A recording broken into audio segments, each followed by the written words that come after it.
Olá, estamos juntos novamente para mais um tema da nossa série, o Santuário Celestial.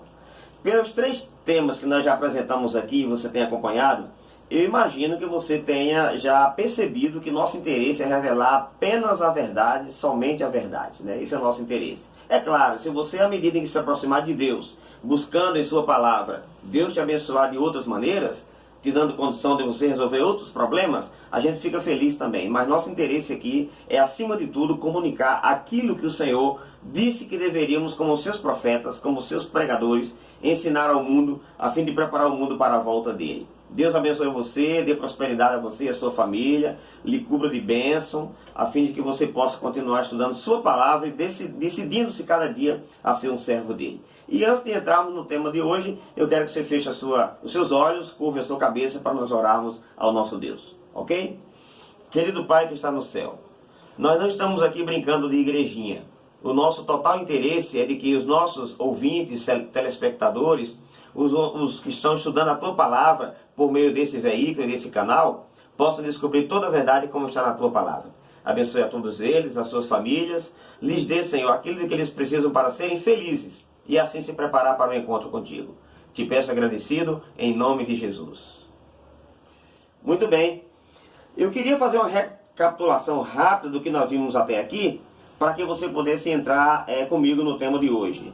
Se porventura nós falarmos aqui algumas doutrinas de outras religiões e vamos tratar, o assunto vai nos levar a mencionar isso, eu gostaria de deixar bem claro que você entendesse que não estamos querendo ferir ninguém. Não vamos entrar na vida pessoal de ninguém. O que nós discutimos aqui tem a ver com apenas ideias ou doutrinas, como você queira chamar, aquilo que as religiões seguem. Mas o nosso interesse é elucidar para você, tornar claro aquilo que a palavra de Deus tem a nos oferecer. Ainda que, de certa forma, doa em alguém que está acostumado a, por um longo período de tempo, seguir um tipo de tradição religiosa que não esteja de acordo com a palavra de Deus. Ok? Então vamos lá.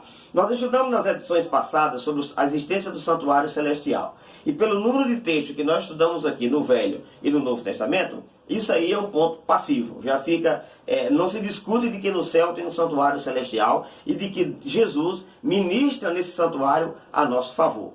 Agora, da mesma forma que na terra, no santuário terrestre, tinha um lugar santo e um lugar santíssimo, no santuário celestial também. Haja vista de que o da terra é uma cópia do santuário celestial. Ok? Nesse caso aqui, a Bíblia tem uma profecia que mostra como e quando o santuário celestial começou a ser contaminado.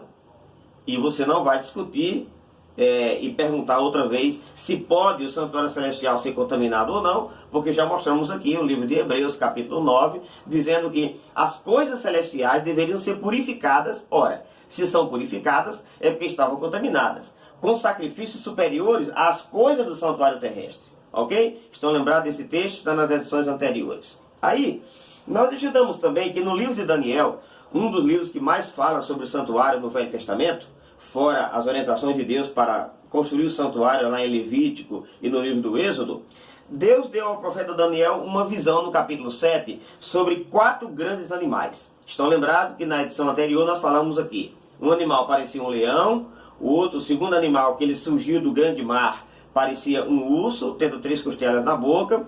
O terceiro animal, um leopardo, com 4 cabeças e 4 asas. E o quarto animal que nós lemos aqui, você está lembrado, um animal terrível e espantoso. O profeta Daniel não tinha para esse animal um nome, não dizia que ele parecia com algum desses outros animais anteriores. Percebe? Sendo que esse quarto animal tinha 10 chifres, dentes de ferro, que quebrava tudo, tudo que sobejava com os seus pés e os seus dentes de ferro. Já vimos isso aí em Daniel capítulo 7, versículos 6 e 7. Ok? E aí falamos que também que surgia desses 10 chifres do quarto animal, um chifre pequeno que derrubava outros 3 e era diferente dos outros, porque ele tinha uma boca que falava arrogância, olhos que demonstravam arrogância e boca insolente. Ok? Estão lembrados de tudo isso? Muito bem. Fazendo uma interpretação desses símbolos do profeta Daniel, quando você lê a sequência dos acontecimentos, você verá que esses mesmos animais aqui foram representados pela estátua do capítulo 2. São textos paralelos com significados cada vez mais profundos que o profeta Daniel vai nos mostrando à medida em que ele vai avançando em seu livro. O leão, por exemplo, era símbolo da Babilônia. A Babilônia atingiu o seu apogeu, o seu clímax político, mais ou menos pelo ano 606, 605 a.C., né? Quando Nabucodonosor era o seu grande rei. Aí, a Babilônia foi do ano 606 até o ano 539, 538 a.C., ok? Passou Nabucodonosor e os demais reis que vieram até Belsazar, foi quando o Império Medo-Persa tomou conta do mundo. Os medos e os persas, que faziam fronteira com a Babilônia, se uniram, esses dois povos, invadiram a Babilônia, né, mataram o seu rei e se apossaram do reino no ano 538 a.C. Aí, o Império Medo-Persa tinha Ciro e Dario, os dois primeiros que governaram. Depois veio Artaxerxes, Xerxes I, Xerxes II e por aí vai a história. Sendo que, no ano 331, surge agora um terceiro império, simbolizado no capítulo 7 pelo leopardo, que tinha 4 asas e 4 cabeças. Era o Império Grego. A Grécia tomava de conta do mundo, tendo Alexandre o Grande como seu principal protagonista, podemos assim dizer. Alexandre o Grande era ambicioso demais. E o seu império conquistou rapidamente, da mesma forma que um leopardo, que é um animal veloz e com 4 asas, isso dá a ele maior velocidade, né? Conquistou o mundo. De tal forma que a história diz que quando Alexandre o Grande chegou nas praias da Índia, olhando todo aquele horizonte, e não tinha mais o que ele conquistar, ele chorou como se chora um menino. Não é interessante isso? Pois bem, isso estava previsto aqui no capítulo 7 na profecia bíblica. Só que Alexandre morreu muito cedo, poucos anos depois de sua última conquista, aos 33 anos de idade. A história diz que Alexandre morreu. Ele era muito glutão, certamente um beberrão, um alcoólatra, e aí teve a sua vida ceifada. Como ele não tinha filhos, né, para dar continuidade ao seu império, seus 4 generais, Cassandro, Lisímaco, Ptolomeu e Seleuco, dividiram o império greco-macedônico em 4 partes e cada um liderou uma parte desse império, simbolizado nas 4 cabeças do leopardo. Cabeça, você já sabe, significa liderança, né? Quem é o cabeça? Quem é o líder? Pois bem, aí, lá pelo ano 168 a.C., entra em cena um novo império. Já vimos Babilônia, Medo-Pérsia, Grécia, e em 168, na Batalha de Pidma, os romanos que haviam conquistado todo o Ocidente, toda aquela parte da Europa, volta agora, se olhar para o Oriente, conquista, né, destrona os imperadores gregos divididos, né, a essa altura só tinham 2, chamados na Bíblia de Rei do Norte, que era a dinastia Seleucida, e Rei do Sul, os Ptolomeu ou Ptolomaidas, com sede no Egito. Então, os romanos destroem e aí entra o reino de Roma, que Daniel viu como um animal terrível e espantoso. O reino de Roma foi o maior em durabilidade. Ele foi do ano 168 a.C. ao ano 476 depois de Cristo. Jesus, os apóstolos, todos morreram durante o período em que Roma dominava o mundo. E a gente não precisa falar muito para ilustrar como Roma realmente era tirana. Ela produziu imperadores como Nero, que mandou abrir a barriga de sua mãe para saber como ele veio ao mundo, que tocou fogo em Roma e colocou a culpa nos cristãos, né? Imperadores ferozes, né, como Vespasiano, depois Tito, seu filho, que cercaram Jerusalém por vários anos até entrar, destruir o templo, construíram o Coliseu e amplificaram o tipo de suplício na cruz, que era um sacrifício e um tipo de castigo já existente, né? Os assírios usavam, mas os romanos eles tornaram mais requintado o sacrifício da crucifixão. Os romanos governaram como império até o ano 476 depois de Cristo, quando Rômulo Augusto, o último dos imperadores, foi destronado. E aí, lá no Oriente, em Constantinopla, um pequeno reino também chamado Romano do Oriente continuou por algum tempo. No entanto, o Império Romano se desfez. O que ajudou a desfazer esse Império Romano? Vamos rever a história. 10 tribos bárbaras. Elas eram bárbaras porque não falavam o latim, não porque eram ferozes, né? O termo barbaridade hoje, a semântica mudou para algo que é dantesco, que é feroz. Mas é bárbaro porque não falava a língua dos romanos, o latim. Essas tribos bárbaras foram entrando em Roma, guerreando contra Roma, né? E aí conseguiram destruir o Império Romano a partir do ano 351 até o ano 476. Átila, rei dos hunos, e vários outros daquelas tribos bárbaras cercavam Roma, foram invadindo, tomando pequenos territórios, até que Roma veio a cair definitivamente. No entanto, das ruínas do Império Romano, surge um novo tipo de poder, e é justamente o poder religioso. Agora, veja como diz a Bíblia. Daniel capítulo 7, versículo 24, diz assim. Eu vou ler o 23 e depois o 24. Então ele disse, isso já é o anjo dizendo a Daniel a interpretação do seu sonho dos 4 animais. Então ele disse, o 4º animal será um 4º reino na terra. Interessante que o livro de Daniel cita o nome dos 3 anteriores, mas o 4º não aparece. Não aparece o nome Roma. Roma aparece no Novo Testamento, mas aqui não. Então vamos lá. O 4º animal será um 4º reino na terra, o qual será diferente de todos os reinos, e devorará toda a terra, e a pisará aos pés, e a fará em pedaços. É uma leitura condizente com a performance do Império Romano. Verso 24. Os 10 chifres correspondem a 10 reis que se levantarão daquele mesmo reino. Perceberam?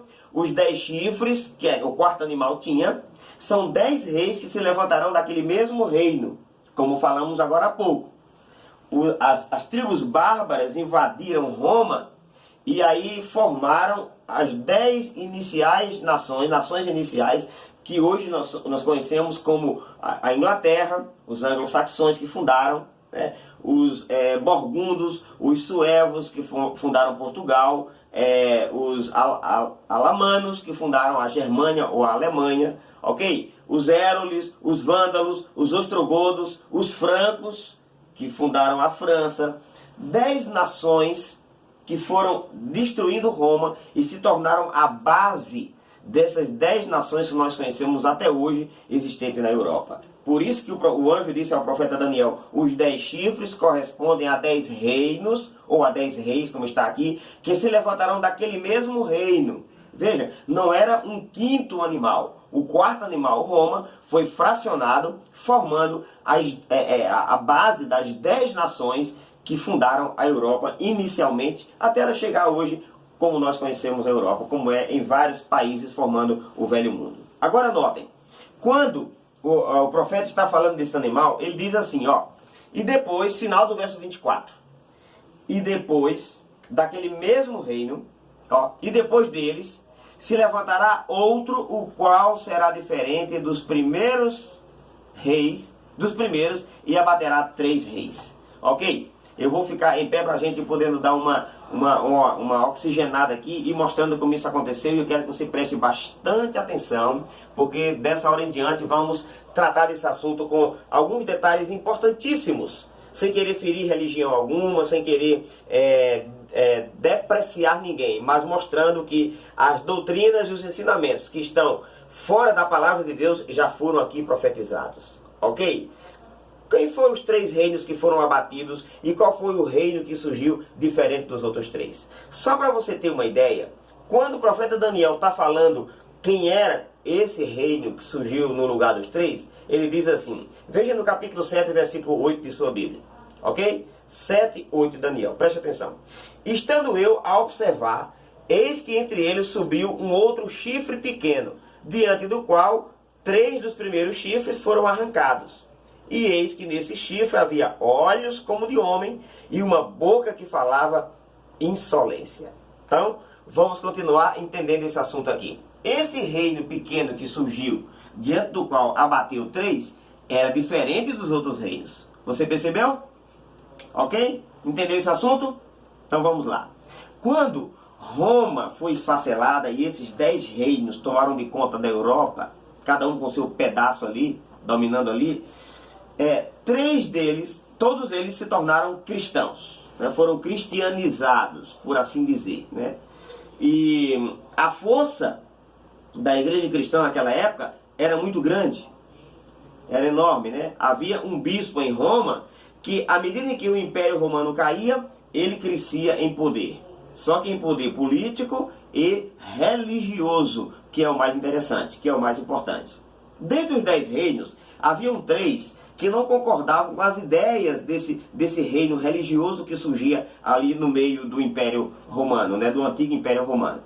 Esse reino que surgia ali era a força de uma religião cujo líder nós chamamos de Papa e cujo sistema nós denominamos papado. A história, todos nós chamamos o papado para mostrar da ideia do sistema que se estabeleceu ali em cima das ruínas do Império Romano. À medida em que os imperadores decresciam, crescia a força do bispo de Roma. Antes de continuar aqui, deixa eu lhe dar algumas orientações interessantes. À medida em que a igreja cristã foi crescendo no mundo, depois do segundo e terceiro século, e à medida em que acabaram as perseguições contra os cristãos, no edito de Constantino, ele promulgou esse edito entre 311 e 313, né? 313, Constantino editou dizendo que os cristãos não seriam mais perseguidos, porque ele mesmo se tornara um cristão, entre aspas, né? Até porque Constantino só foi batizado no leito de morte. A sua mãe foi quem conduziu todos os destinos da igreja chamada cristã naquela época ali, foi quem construiu as catedrais, foi quem deu o status, né, aos bispos de Roma, aos líderes da igreja ali em Roma. Então esse bispo aí de Roma foi crescendo cada vez mais, e a princípio a palavra Papa era a palavra dada a todos os bispos da igreja em qualquer parte, ao bispado de Alexandria, de Jerusalém, onde quer que tivesse um bispo, ele recebia esse título, né? Mas com o passar do tempo, ele foi ficando apenas com o bispo de Roma. E por que o bispo de Roma? Primeiro, segundo a Bíblia, Paulo morreu em Roma. E segundo a tradição, Pedro também morreu em Roma. E por isso, a comunidade cristã em Roma era bastante forte. E por causa dessas evidências, desses fatos aí, o bispo de Roma cada vez mais tomava preeminência entre os demais. Por isso, esse xodó com aquele grupo ali. Pois bem, quando os reinos bárbaros invadiram Roma e se tornaram cristãos, findaram as perseguições, e eles aí deixaram os costumes pagãos que haviam trazido e foram se tornando cristãos aos pouquinhos, 3 reinos discordaram de algumas ideias do papado. Dentre elas, a ideia de que o bispo de Roma era o cabeça visível de todas as igrejas cristãs. Isso foi acontecendo paulatinamente. A ideia de que o papado, com o bispo de Roma, se tornava então o mais proeminente entre eles. Então vejam, quando isso foi acontecendo, 3 reinos, os ostrogodos, os vândalos e os érules, não concordavam com essa ideia do bispo de Roma ser o cabeça das igrejas cristãs e ser, como eles diziam posteriormente, o corretor dos hereges, né? Dando a ele toda essa autoridade. Esses 3 reinos não concordavam, principalmente porque eles vinham de um ensinamento doutrinário diferente dos demais cristãos, né? Eles eram arianos. Os arianos, eles vêm do tempo em que um bispo de Alexandria, chamado Ário, surge com a ideia, com uma doutrina anticristã de que Jesus não era Deus, havia sido criado em algum tempo, era inferior a Deus, ou um Deus menor, e que o Espírito Santo não era também nem uma pessoa, né, uma personalidade, muito menos um Deus. Era uma força ativa, podemos assim dizer.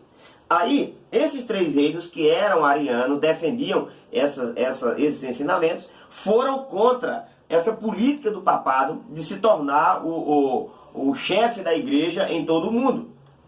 E o que aconteceu? O papado fez guerra contra esses 3 reinos, obteve ajuda do Império Romano do Oriente, lá em Constantinopla, para acabar com esses 3 reinos. E já no final, por exemplo, o último reino que acabou foram os ostrogodos, quando Clovis, o rei dos francos, que era um reino pagão, mas tornara-se cristão, organizou um grande exército com a ajuda do Papa, e aí envidou esforços para definitivamente acabar com o último reino, que eram os ostrogodos. Quando isso aconteceu, aí o Papa então condecorou o rei dos francos e passou a ter um poder temporal e religioso sobre todo aquele antigo Império Romano, onde quer que se estabelecesse um grupo de cristãos. Olha o que diz a profecia. Um chifre pequeno ia levantar-se entre os 10 e derrubar 3 deles. Esse chifre pequeno tinha uma natureza diferente dos outros 10, porque ele tinha olhos como de homem e boca que falava insolência. Foi exatamente o que aconteceu. aqui a Bíblia prevê o surgimento do papado. Olhos como de homem e boca que falava insolência. O papado levanta-se, insurge-se contra as doutrinas da palavra de Deus, que a essa altura do campeonato já haviam caindo à medida em que o cristianismo se misturava com o Estado, se comprometia com os ensinamentos do mundo, com as ideologias e filosofias gregas, com as doutrinas de outros povos. Ela ia deixando a pura palavra de Deus e adotando em seu estojo de doutrinas ensinamentos que não estavam na palavra de Deus. E o bispo de Roma, cada vez mais longe disso, concentrando em si poderes agora político e religiosos, também cumpre perfeitamente essa profecia do livro de Daniel. E só para vocês terem uma ideia do que significa ter olhos altivos e boca que falava arrogância. Os mesmos atributos do Papa são os mesmos dados a Cristo. É assim que eles foram crescendo. O Papa começou a ser chamado de o Vigário de Cristo na Terra. Um dos títulos até hoje dado a ele é Vicarevis Filii Dei, ou seja, Vigário do Filho de Deus. Vigário significa substituto do latim, ok? O substituto do Filho de Deus. Então, o Papa traz para si esse título de substituto do Filho de Deus. Na Terra, é ele que manda, mas não é só na Terra. Vejam, o vigário do Filho de Deus, no caso o Papa aí, ele é inclusive infalível. Doutrina que foi inventada muito tempo depois, a infalibilidade do Papa em matéria de fé e de dogma religioso e moral. Ele não erra. O que ele diz em matéria de fé e de moral é lei e não é passivo de erro. Portanto, tem que se cumprir. Isso é um problema, porque antes mesmo dessa doutrina existir como doutrina católica romana, ela já na prática era uma realidade. Tudo que ele falava tinha poder e força de lei, e de lei divina, ok? Ele tinha poder para abrir e fechar a porta do céu. O Papa usa uma coroa tríplice. O simbolismo dessa coroa tríplice é o seguinte: ele é rei no céu. Você escutou o que eu falei? Ele é rei no céu, e isso está nos dogmas do Catecismo Católico Romano. Ele é rei na terra, e ele é rei também nos mundos inferiores. Ou seja, é ele que tira ou coloca no inferno quem quer. Ele é rei na terra. É ele que tirava antigamente as coroas dos reis ou coroava um rei. Se o rei fosse de encontro ao que ele queria, então o poder dele tirava a coroa desse rei. Vamos lá. Atributos dados a Deus e a Cristo que ele acha que ele tem também. Ok? Os mesmos atributos. Ok, vamos lá. Desobrigar nações inteiras do voto de fidelidade ao seu governante. E isso valia tanto para nações que tinham reis, eram monarquias, como em pouco tempo agora, nações que têm presidentes ou primeiro-ministro. E esse princípio continua ainda válido. Ele não foi sepultado. Ok? Vamos lá. Perdoar pecados. Atributo que só Jesus tem. Jesus estava aqui na terra e um dia, quando encontrou-se com um paralítico, antes de curá-lo, disse: teus pecados estão perdoados. Na hora, os judeus disseram: ele é um herege, ele está blasfemando. Por que disseram isso? Porque perdoar pecados somente Deus. Como eles não sabiam e nem aceitavam que Jesus era Deus, então disseram que era uma blasfêmia. Mas o Papa pode perdoar pecados e dá esse poder aos demais subordinados dele, ok? Canonizar quem ele quer, ok? É ele que diz quem está pronto para ser um santo e interceder pelos outros ou não. Ele tem a autoridade de canonizar. Por isso que ele é rei no céu. Percebe? Vamos lá. Perdoar pecados, canonizar quem quer, conceder indulgência pelos pecados. E as indulgências foi o ponto principal em que Martim Lutero e outros reformadores se levantaram contra o sistema católico. O sistema de indulgências consistia em você comprar um título, um diploma, depois de pago com altas somas de dinheiro, é claro, e de prova de sua subserviência ao papado, de poder você, de posse desse título, poder cometer qualquer pecado. Você comprava a indulgência antecipadamente e podia cometer pecados e ficar livre disso. Você já ouviu falar disso? Talvez eu esteja falando para algumas pessoas que pela primeira vez escutam esse tipo de conversa. Talvez não. Alguns já tenham escutado. Talvez outros já escutaram, já saibam disso, mas não quiseram continuar entendendo esse assunto. Pois é, a história está lotada de exemplos de como isso aconteceu. Milhares de pessoas. Os cofres da igreja, para eles, auferiam grandes somas de dinheiro em troca de indulgências. A indulgência era vendida, era um selo que dava ao pecador o direito de fazer o que ele quisesse. Chegava a ser extremo, para vocês terem uma ideia. Pois bem, além disso, deixe-me continuar mais falando de como esse chifre pequeno fez. O que ele fez, quando diz aqui o texto bíblico que ele falava insolência e arrogância. Mas antes disso, leia comigo o capítulo 7, versículo 25, para você entender mais como a ponta pequena, o chifre pequeno, o papado, identificado aqui na profecia de Daniel, iria continuar com a sua trajetória. Veja o verso 25. Proferirá palavras contra o Altíssimo, magoará os santos do Altíssimo e cuidará em mudar os tempos e a lei. E os santos lhe serão entregues por um tempo, 2 tempos e metade de um tempo. Olha, proferirá palavras contra o Altíssimo. Esse poder, o chifre pequeno, papado, ia proferir palavras contra o Altíssimo. Blasfêmia, como as que citei agora. Desse poder surgiram doutrinas, como por exemplo, a proibição da leitura da Bíblia. E o tempo em que a Bíblia foi proibida ser lida pelas pessoas em geral, é chamado pela história, inclusive, de Idade das Trevas, ou Idade Escura. Né? Talvez não só por isso, mas é lógico que à medida em que o povo deixou de ler a palavra de Deus, deixou de pesquisar por si só a palavra de Deus, entrou numa escuridão espiritual sem precedentes. Ok? Proibição de leitura da Bíblia, inclusão de livros apócrifos dentro da Bíblia. Quando você vai ler, talvez essa seja uma pergunta que eu quero responder para alguém que esteja perguntando por que a Bíblia católica tem 7 livros a mais que a Bíblia dos protestantes de uma forma geral. Né? Esses 7 livros são chamados de livros apócrifos. Eles, apócrifos que significam, eles estão fora, eles saem dos escritos sagrados. Né?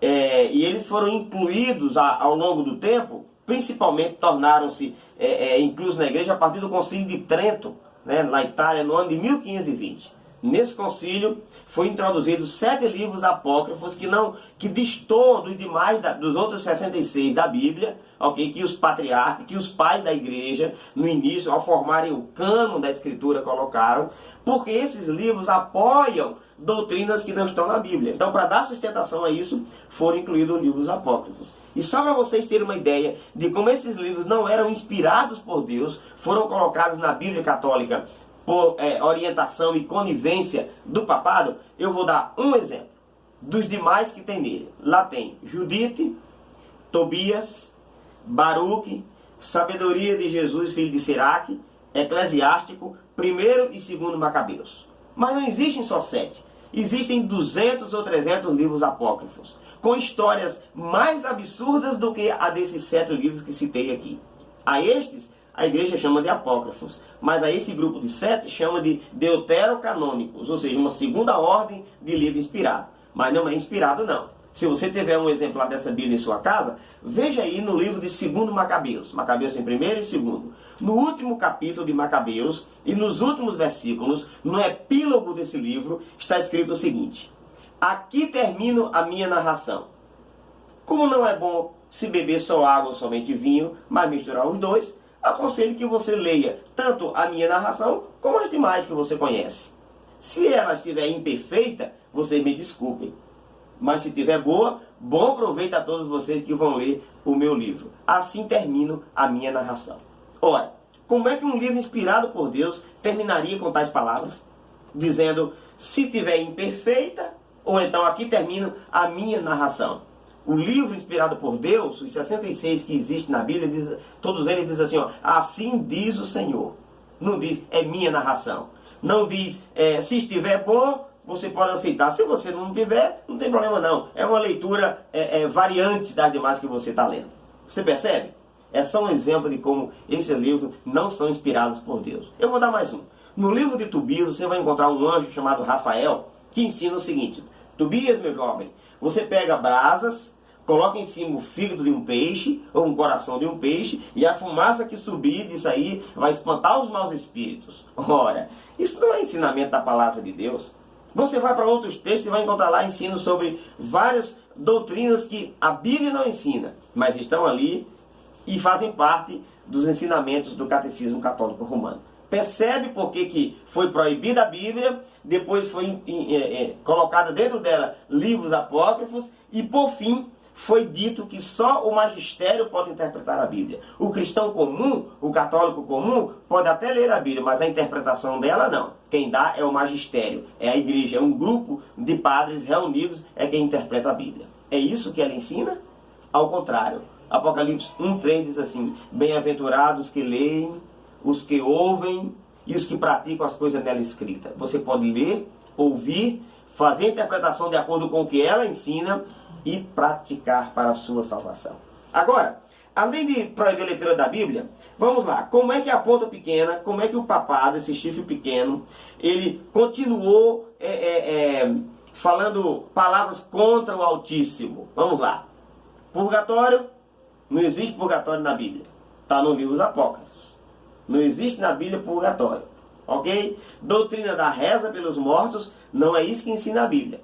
A Bíblia ensina que após a morte segue-se o juízo, que é na volta de Jesus, a definição de tudo. Os mortos, diz Eclesiastes capítulo 9, versos 5 e 6, não sabem nada do que acontece aqui entre os vivos. Ok? Nem amor, nem ódio, nem inveja, para eles já pereceram. Como é que eles não sabem de nada e você pode rezar para um deles? Doutrina antibíblica. Ok? Palavras contra o Altíssimo. Reza pelos mortos, intercessão dos santos e da Virgem Maria, quando a Bíblia diz que só há um mediador entre Deus e os homens. O nome dele é como? Jesus Cristo, o justo. Isso está na segunda carta de Paulo a Timóteo, capítulo 2, versos 5 e 6. Jesus é o único mediador. Não existe um outro intercessor. Ok? As relíquias sagradas que as pessoas vinham ver nas catedrais, nas igrejas, e aí pagavam dinheiro para poder tocar nas relíquias sagradas. Que mais? A transubstanciação, doutrina que dá ao vinho e à hóstia o status de corpo literal de Cristo. Na hora que ela é abençoada, se torna no corpo e no sangue de Cristo. A Bíblia diz que deve haver apenas um emblema, uma lembrança. E com isso eles dizem que estão reproduzindo. Na hora que quiser, eles reproduzem de novo o mesmo sacrifício de Jesus. Contrário ao que a Bíblia diz, Cristo tem se oferecido uma vez só, por todas. Hebreus 9, 27 confirma isso. E se fôssemos falar aqui o batismo de infantis contra o ensinamento bíblico sobre o batismo e os 10 mandamentos. O que falar deles? Quando você pega, por exemplo, os 10 mandamentos na Bíblia e compara com o catecismo, você vai ver o seguinte. O segundo mandamento foi omitido, que diz para não adorar a imagem de escultura. Porque eles têm imagem de escultura e as pessoas adoram os santos e a Deus via as imagens de escultura. Contrariando o ensinamento bíblico que diz: Deus é espírito e importa que os seus adoradores o adorem em espírito e em verdade. São João capítulo 4 diz isso. Ok? Aí, tiraram o segundo mandamento, substituíram o quarto que diz: lembra-te do dia de sábado para o santificar. Colocaram no lugar deles um terceiro dizendo: guardai domingos e dias feriados de festas. Modificou a palavra. Você percebeu que está de acordo com o que nós lemos aqui? Do capítulo 7, verso 25. Cuidará em mudar os tempos e a lei. Observou isso aí?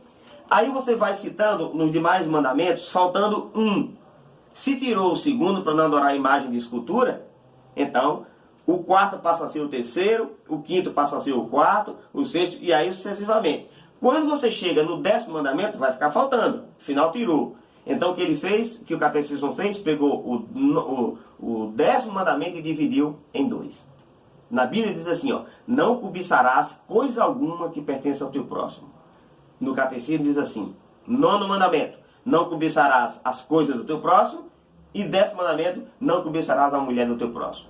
Os dois estão em um só, no 10º. Você percebe? Então, a ponta pequena, o chifre pequeno ia falar palavras contra o Altíssimo, magoar os santos do Altíssimo e cuidar em mudar os tempos e a lei. Magoar os santos do Altíssimo? O que isso significa? Vai para a história novamente. Vai dar uma olhadinha no que significa perseguição e Santa Inquisição. Estude a Inquisição Espanhola. Os milhares de espanhóis que morreram porque a princípio não queriam concordar com as doutrinas e ensinamentos da Igreja Católica. Como o Papa era o cabeça das igrejas cristãs e o corretor dos hereges, qualquer um que se levantasse contra seus dogmas era perseguido e morto.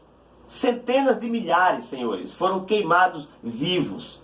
e outras centenas de milhares foram enterrados vivos, foram enforcados, foram afogados por não concordar com o que a igreja ensinava. A noite de São Bartolomeu, na França, dizem os historiadores que morreram 70 mil protestantes, por ordem da rainha que era católica. E quando a notícia de que 70 mil protestantes foram mortos em São Bartolomeu, na França, cujo sangue escorria como um riacho, quando essa notícia chegou em Roma, o Papa conclamou os seus, fizeram uma procissão, os sinos das igrejas tocaram em badaladas redobradas, e a pessoa que trouxe a notícia da morte foi agraciada com 100 coroas. Ok? Dinheiro da época, só para vocês terem uma ideia. Aí você vai estudar sobre a história dos valdenses e dos albigenses. O atual Papa Francisco, logo que assumiu o seu pontificado, palavra inclusive que é blasfema, porque Jesus é a única ponte. Pontífice era um título dado aos imperadores romanos. Depois que Roma caiu, o papado cresceu, esse título foi para o Papa. É o sumo pontífice.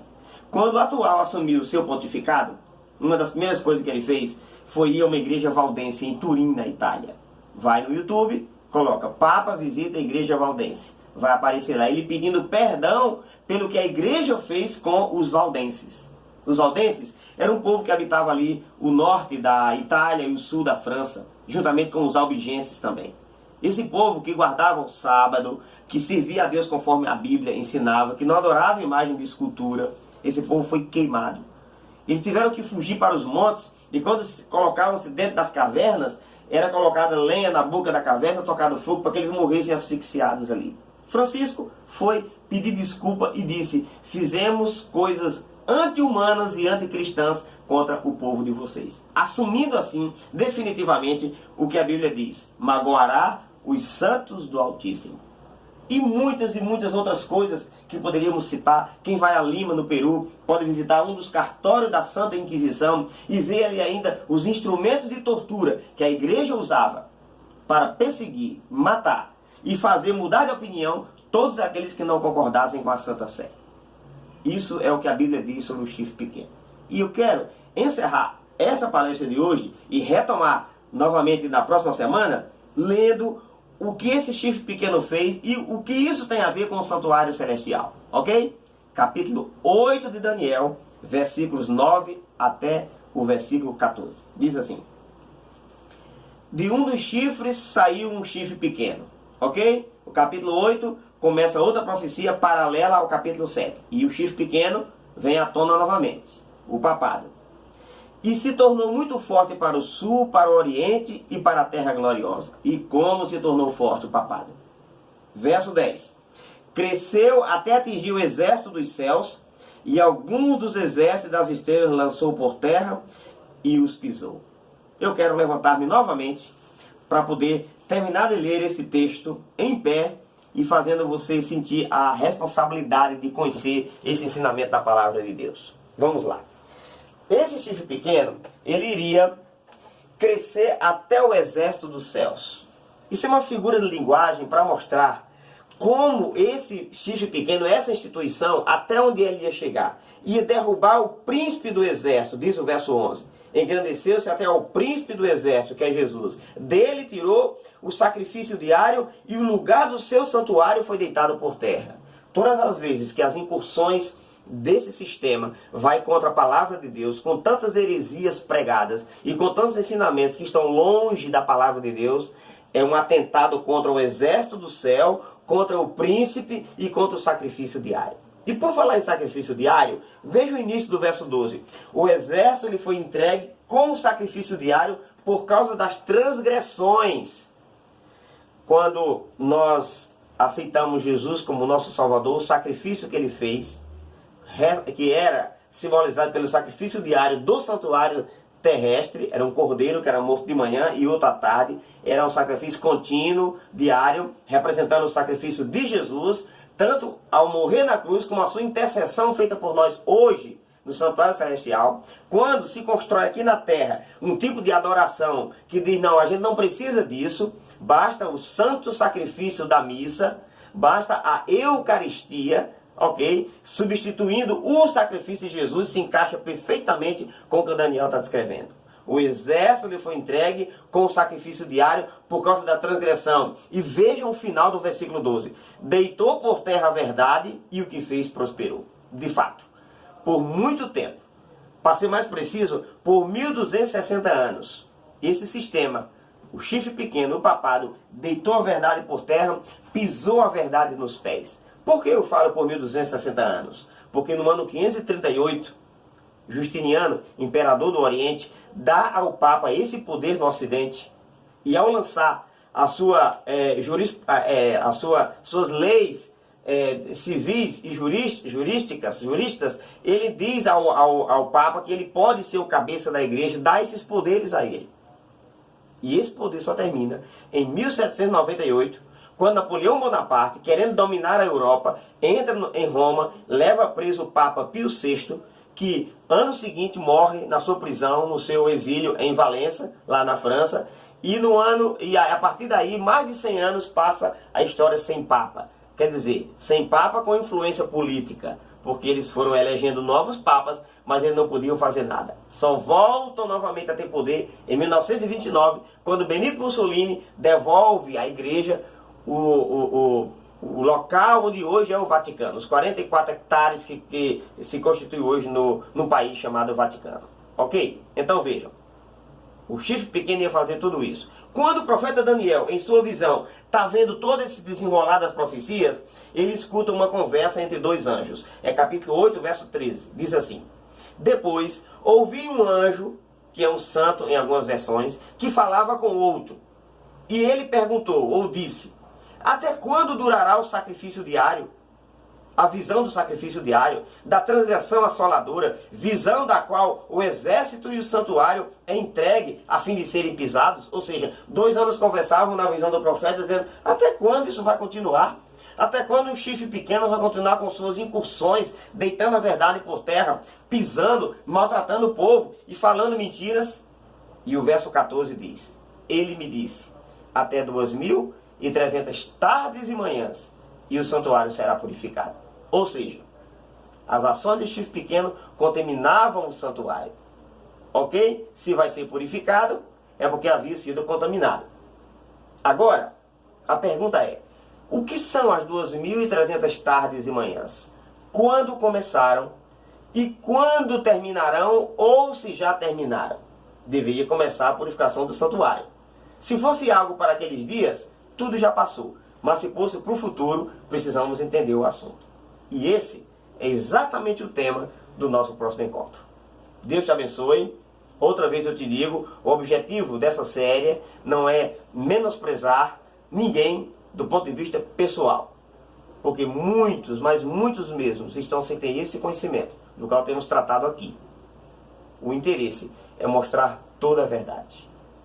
Talvez, se nós não levantássemos pregando verdades tão contundentes, tão provocantes, tão desafiadoras, e que podem, de certa forma, provocar outras questões, a fim de que nós possamos resolver provando pela Bíblia, se não tivéssemos que fazer isso, talvez fôssemos culpados perante Deus de tanta verdade que tem aqui na sua palavra, e não tivéssemos abrindo para que você, meu caro estudante, telespectador, meu caro acompanhante das profecias da Bíblia e dessa série, pudesse compreender essa verdade, sabendo as decisões a tomar após conhecer tudo isso. Espero que o Espírito Santo trabalhe em seu coração e que o que aqui falamos te leve rapidamente para a Bíblia, para a história, para confirmar tudo aquilo que falamos nesse estudo bastante interessante. Ok? Vamos orar ao nosso Deus agradecido por esses momentos. Querido Pai que está no céu, estudamos aqui rapidamente um tema que talvez tivéssemos que fazê-lo com um tempo bem maior. No entanto, agradecemos-te pelos recursos que temos de como fazer esse ensinamento chegar ao coração e aos lares de centenas de pessoas que talvez nunca tenham tido conhecimento disso. Talvez fizeram uma leitura superficial e ainda não atentaram para os detalhes. E com esse estudo, nós, quem sabe, fomentamos, Senhor, a ideia de estudar um pouco mais, de nos aprofundarmos e conhecer toda a verdade a respeito desse assunto. porque, meu querido Pai, só a verdade nos interessa. Nos abençoa e no nosso próximo encontro nos dá condição de terminarmos esse tema, dando mais luz sobre esse assunto para nosso conhecimento e nossa salvação. Te peço, em nome de Jesus, o único que pode perdoar pecados e que é o caminho, a verdade e a vida. Amém.